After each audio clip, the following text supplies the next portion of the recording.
Ang programang ito ay rated SPG. Striktong patnubay at gabay ng magulang ang kailangan. Maaaring may masiselang tema, lengguwahe, karahasan, sexual, horror o droga na hindi angkop sa mga bata. Pumunta sila ni Lynette dito sa pagkakakitaan nila ni Moira at ni Dr. RJ Tanyag na kung saan nakasama niyang si Giselle at saka si Chang Susan at saka si Josa. Dito na nga ay nauna na sila doon at kung wala pa sila ni Dr. RJ Tanyag ay kakain na lang muna sila kasi gutom na itong si Chang Susan at saka si Josa. Pero hindi nila inakalang darating din agad itong mag-asawa. Dito na nga nakiusap si Dr. RJ Tanyag kay Giselle na sila munang tatlo ang mag-uusap, na kung saan umalis na lang si Giselle at pinalis na din ni Lynette ang kanyang Chang Susan at saka si Josa at sinabi ni Chang Susan na andito lang kami sa tagiliran, kung kailangan mo kami ay tawagin mo lang kami agad. Dito na nga umuo si Lynette kay Chang Susan para wala ng gulo at agad-agad naman silang nag-usap.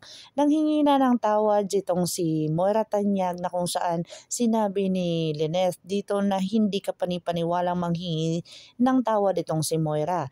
Dito na nga ay pinakita talaga ni Moira na nanghingi siya ng tawad dito kay Lynette na kung saan agad-agad naman pumunta si Chang Susan. Sinabi niya dito kay Moira at kay Dr. RJ Tanyag na hindi sapat ang sorry na sasabihin mo lang. Lumuhod ka sa harapan ni Lynette dahil kulang pa yan sa lahat ng kabayaran na ginagawa mo sa kanila na paghihirap ng dalawang mag-ina na ito.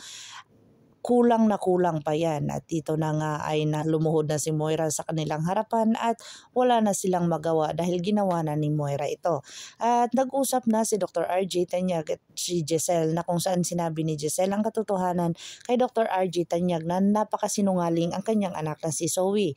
Tumawag siya dito at may gusto siyang sasabihin pero sabi niya daw na nasa vacation ka daw, na kung saan nalaman ko kay Lynette na nasa bahay ka daw kasama ni Annalyn at saka ni Zoe. Wala na akong ibang pagdudahan kung sinong gumawa nun kundi ang iyong anak na si Zoe. At dito na nalaman ni Dr. RJ na napakasinungaling din pala ng kanyang anak na si Zoe kung saan nangingialam ito ng gamit. At dito na sinabi ni Giselle kay Dr. RJ Tanyag kung hihiwalayan niya si Moira kung ano ang gagawin niya kay Lynette. Abangan natin ang mga susunod pa na episode na ito, ang abot kamay na pangarap. Kung bago lang po kayo sa aking channel, please like, share, and subscribe para ma-update po kayo sa mga susunod pa. Yun lamang po at maraming salamat.